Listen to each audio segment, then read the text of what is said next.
no one can answer the question.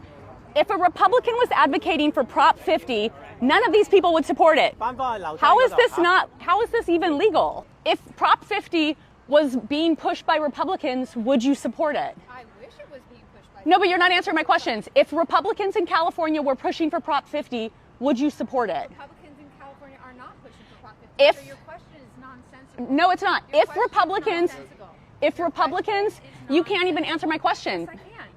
If Republicans, We would love for Republicans to push Prop 50, but they're not. They're against it. So your question makes no sense. no, you're not answering it because you know that if Republicans were pushing for Prop 50, you guys would be calling for voter fraud.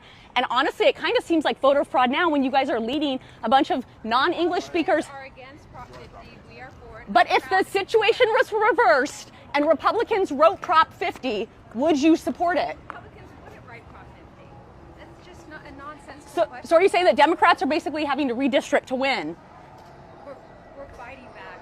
Thank you. And please vote yes on 50. I hope you will. I mean, I think the fact that I have footage of you guys leading a bunch of Asian Americans to the voting polls, I speak Chinese. None of them know what they're voting for.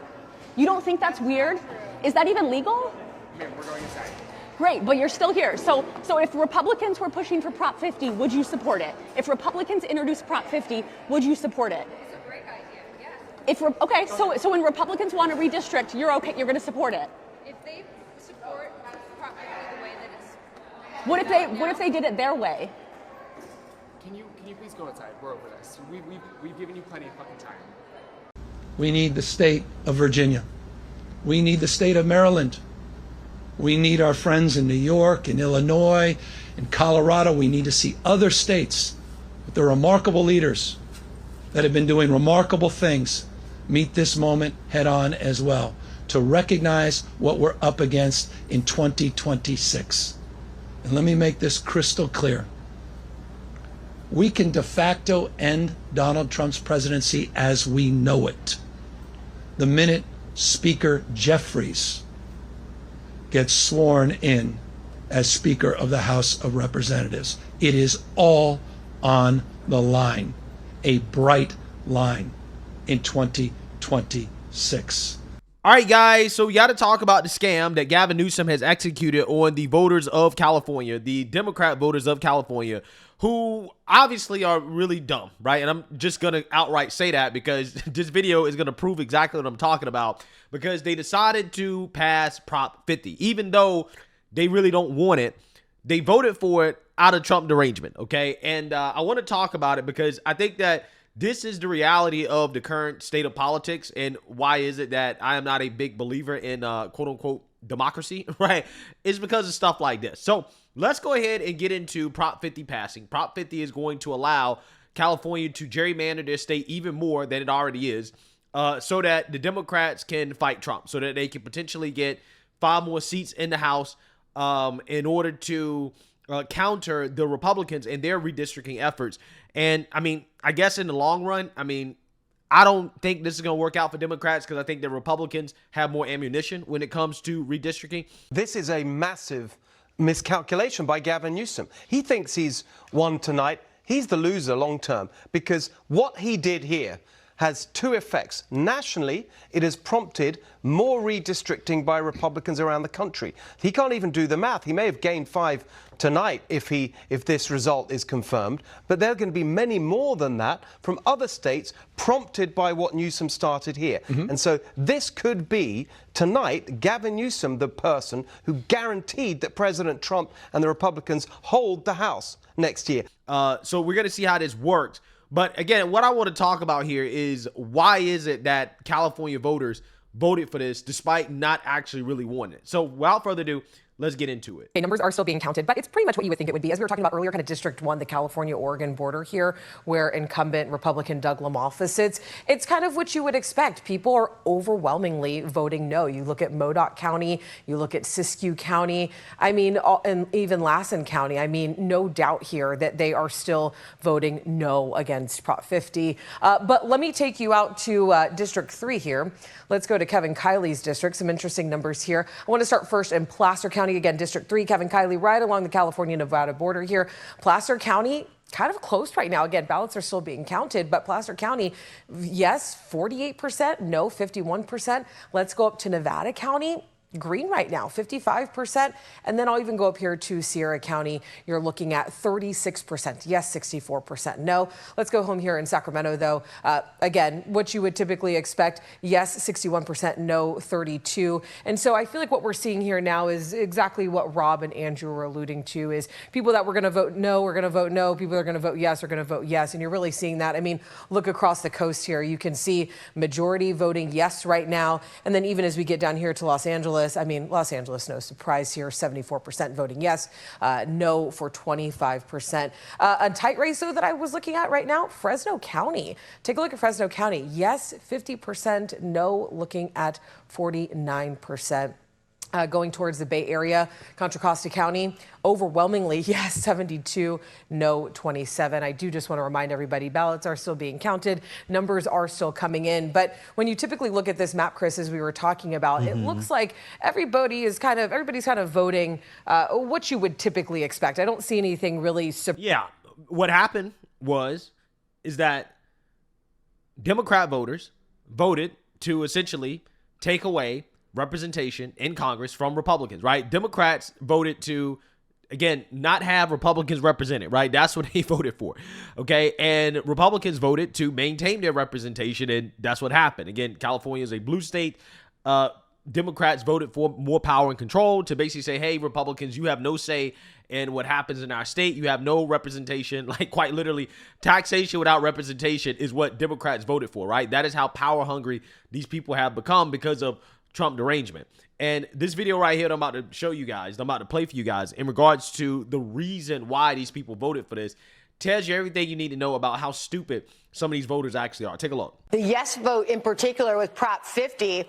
The reason voters said they voted yes on Prop 50, 82% of the case, 8 out of 10 voters say it was to counter the GOP changes, not because they saw it was the best way to draw those district lines. Now, if you go back and look at those who said no to the vote, they said their reasoning to do so is that they saw this as not the best way to draw those district lines, while only 34% said it was to stop the Democrats from adding seats in Congress. A couple other things we're taking away from what voters said there in California. We asked the voters and how they would actually like to see these lines drawn. The irony of this, Trace, is that 9 out of 10 voters, even more so, said they'd like to see this done by a nonpartisan commission, not the party in power. Well, that was preempted with the outcome of this vote. Wow. Wow. What you guys just saw there kind of confirms my thesis about what last night was all about. It was all about Trump derangement and emotion and anger. It was not about logic. It was not about reason. It was not about voters actually voting based off of understanding what they're voting for, right? It was all about F Trump. Because California voters do not agree, right? At least according to these exit polls, they don't agree with Prop 50, but they voted for it literally because they hate Trump. That's it. That's why they voted for it, because they said 92, I think it was 92-7. More than 90% of them said, yeah, we want the lines drawn by an independent redistricting committee, right? We don't want the lines drawn by Democrats, right? The party in power, the party in control. But what they're too stupid to understand is that that's already what California has right now in place, right? That's what they have in place. So they literally voted against something that they already have because they hate Trump. That, again, is the current state of our so-called democracy, right? They voted for something that they don't want, that they don't support, just to stick it to Trump. Fascinating. Right? Absolutely fascinating. But again, this is why I say that, again, people are overreacting way too much to the results of last night because, again, what drives people to vote is based off their anger, is based off their emotion. And when the opposition party is not in power, they have a lot more to be angry about. they have a lot more to be upset about. And that causes them to, again, not vote based off logic, reason, but again, based off emotion and anger. It motivates them. And when you're the party in power, and when you're getting wins, like, for example, President Trump closing the border, executing on the mass deportations, he did pass his signature economic policy. He took a sledgehammer to the federal government in regards to the bureaucracy, okay? He couldn't do everything he wanted to do, but he tried. Those things piss off Democrats. Those things piss off the opposition. And that's why they showed up to vote last night, because they're pissed off. And the unfortunate reality when it comes to democracy is that the people in charge, the people in power, the party in power, we become complacent. We say, well, we voted and that's it. That's all we need to do. We see President Trump racking up these wins, but when it comes time to actually vote, people don't show up. Because again, the party in power becomes complacent. The party out of power, they got a lot of things, they got a lot of motivation for voting, and it leads them to vote in ways that, again, they don't even realize what they're voting for. They have no clue what they're voting for. They're just voting because Gavin Newsom says, vote for this if you want to stop Trump. Vote for this if you want to stop Republicans. It's fascinating. It really is. Again, another reason why I'm not the biggest fan of so-called democracy. So with that being said, the question is, what is the GOP going to do about this? Well, they're trying to fight this in court. They're saying that they're going to sue. The map enacted in Proposition 50 for California's congressional districts is unconstitutional. The map is designed to favor one race of California voters over others. This violates the 14th Amendment's guarantee of equal protection under the law and the right under the 15th Amendment to not have one's vote abridged on account of race. When drawing the Proposition 50 map, the chief consultant who drew the map has stated that the first thing that he did was to increase the power of Latino voters. Mm-hmm. Additionally, yeah. Now, again, why did he do that? It's because, let's be honest, Latino voters, at least in these blue states, as far as we know, they're pissed off, right? They're pissed off about mass deportations. They're pissed off about Trump's immigration policies, and they're voting based off that. It is what it is.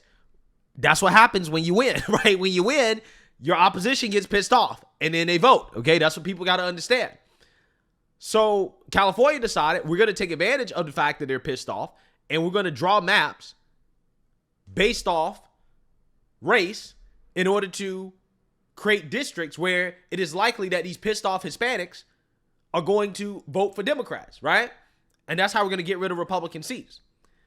It's sick stuff, to be honest with you. the state legislature has announced that the maps increase the power of Latino voters.